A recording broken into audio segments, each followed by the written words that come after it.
always getting messages from little nerds saying, "How do you make kiss?" Well, they don't put the little cry at the end, but I assume that that's what they do because they're babies and wimps, and they're clearly not chads that get heaps and heaps of women's. Women's like Rainier Wolfcastle gets, at least. You're getting less than that, and if you are not sleeping on a pile of naked ladies at night, you're a loser. Now, alright, so let's get into it. I think, and correct me if I'm wrong, but if you can't talk to your crush, there's a couple of psychological elements at play. The first one is that you, as they say in the 40-year-old version, have put the pushy up on the pedestal. You have automatically given your power away, which means that you are going to be extremely unattractive when you talk to that person anyway. Anyway, it's the same reason that when somebody walks up to a celebrity and they have that kind of response of like, "Oh my God, who's the hottest act in the world right now? will.i.am. Oh my God, it's will.i.am. I'm only using him as an example because I remember that I was on like some Wolverine shoot as an extra, and I didn't do this, but a lot of people would say that, "I have a big stick, I have an autograph." It was just like, "Oh no man, I'm just here to do a job." And he walked away. And then I just walked past him once and I said, "Hey, you wearing Beats by Dre?" He's like, "Yay man, Beats by Dre." And I said, "They're kind of shit, aren't they?" I was like, yeah, they kind of suck. Anyway, we ended up talking for like 10, 15 minutes. He was like, "Oh man, I gotta go shoot. Gee man, that was sick." And so he goes off and does his thing. But the other people didn't get that interaction with him. And the reason they didn't get that interaction with him is because I just read that celebrities like being talked to like they're a normal person. And the reason that they like that is because, same as your crush, the crushes, same thing. You are treating them like a celebrity in your head. You are putting too much significance on the interaction. And if you talk to them like a normal person, you are a much, much, much better position to create attraction, particularly if they're an especially attractive woman, because most men that speak to them will be idolizing them. Now that brings me to the second point, which is that you are idolizing them. Do you know what that means?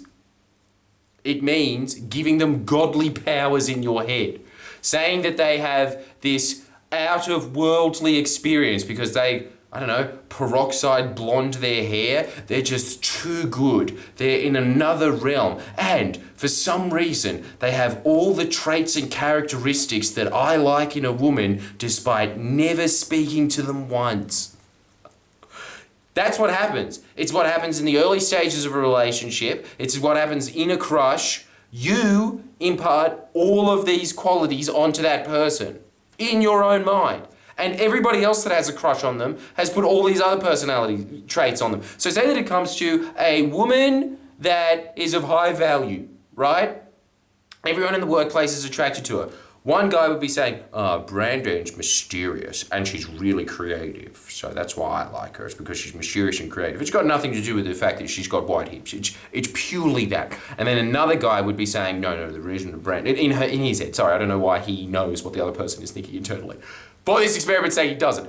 He says, yeah, no, what I like about her is that she's clearly, one of those girl guys that likes to hang out with the guys. What's the phrase again? I'm a real blokey guy, but the message takes away because I can't inhabit this character's head. One of the boys. I like the fact that she's one of the boys. The reality of the situation is she's probably not creative. She's probably not one of the boys. She's probably like a sad majority of the rest of people in that she has no hobbies and watches Netflix all her life. But the whole idea of idolization is that you project who you want that person to be. It is what is known as a fantasy bond. Well, there's actually a lot of examples of fantasy bond, but that is one of them.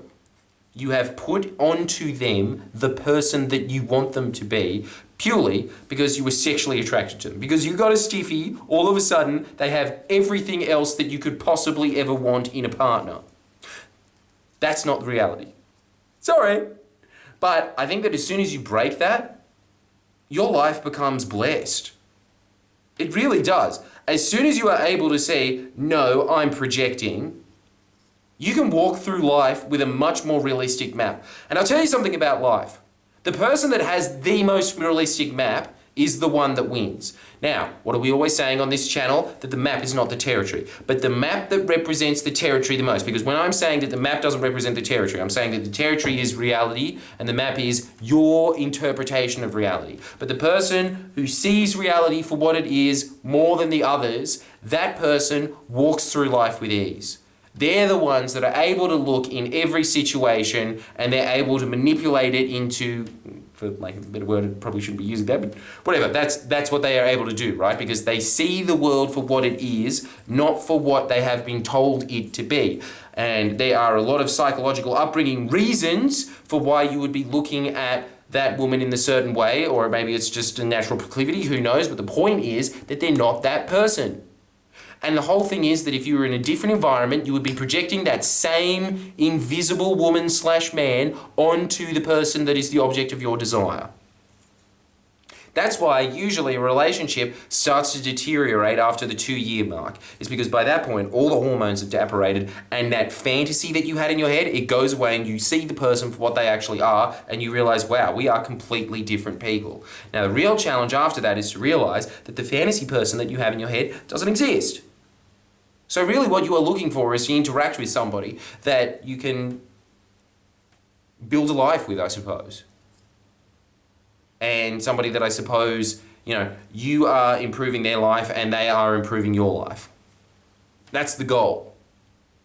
That's a much better, realistic interpretation of what you should be looking for in a partner, as opposed to what men and women do, which is fantasize about them and think that there's just going to be that and they lived happily ever after thing, which is all the ideas that happen in your crush. So what I would think is the best scenario to go into when you go into a crush is just to realize everything that I'm thinking is my internalized fantasy of what the person is.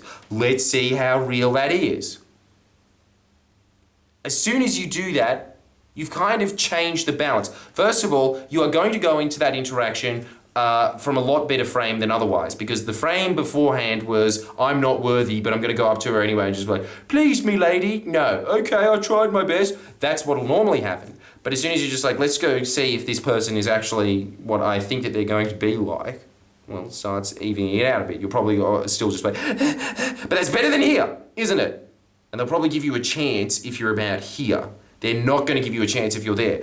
It's, to give you the example, say that a bag lady came up to you and was like, what the fuck? You just, no, that's okay. The fact that you have a dead pigeon lodged in your vagina, which is something that I heard a nurse once say, is kind of a bit of a turn off for me. But that's another story for another time, which I won't be getting into here. That'll be a friendly Geordie's little teaser. Now, that's the first piece of advice that I have for you when you go there. Just when you are looking at this person, treat them as if they are everybody else, because the reality of the situation is they are like everybody else. It took me a very, very long time to do this. There's a really good book. His name escapes me, but there's a trilogy, Jed McKenna. I really like listening to those books. I'm going to re-download them. But he has this phrase called kill your fucking Buddha. Now what he's saying in his head is that little dream-like state that you were in, the dream of who this person is. Really, when I say that, I'm not saying go kill the person. I think you can gather that. You're probably not that stupid, but probably should just say that. But they're talking about that Buddha in your head, stab it to death. Okay? Did that answer any questions? All right, great. Well, if you want more little psychological tips like this, you know where to go. There is 2 versions that you can go for. You can either go for 2 videos a week extra, which is the same price as a cup of coffee, and it'll get you a hell of a lot further than a cup of coffee, won't it? 2 extra videos like this a week, reminding you of things, exclusive content. That second tier, by the way, the Wayne Dyer tier, you sign up for that one, I only give you the best insights. It doesn't mean that they're the most wow, zany, out there ones. It's just the ones that are going to get you to where you need to go, column A to column B. The Emperor Basil of the Byzantine Empire. That is what you are going to become. You are just going to be looking at what do I want, how do I get it, let's just get there. Unglamorously, but they work. The things that I share with you work. Then the first tier obviously is also stuff that's also just better than this as well. It's the same quality, But in terms of advice, I really think that you getting that extra, even just the half a cup of coffee, spending it on that, those reminders really do change your life. I get hundreds of these messages, I reckon, a month. Hundreds. Hundreds of people say, it changed my life. Yeah, that's great, kid. Anyway, just give me some money, yeah? If I change your life, you owe me. All right, like and subscribe.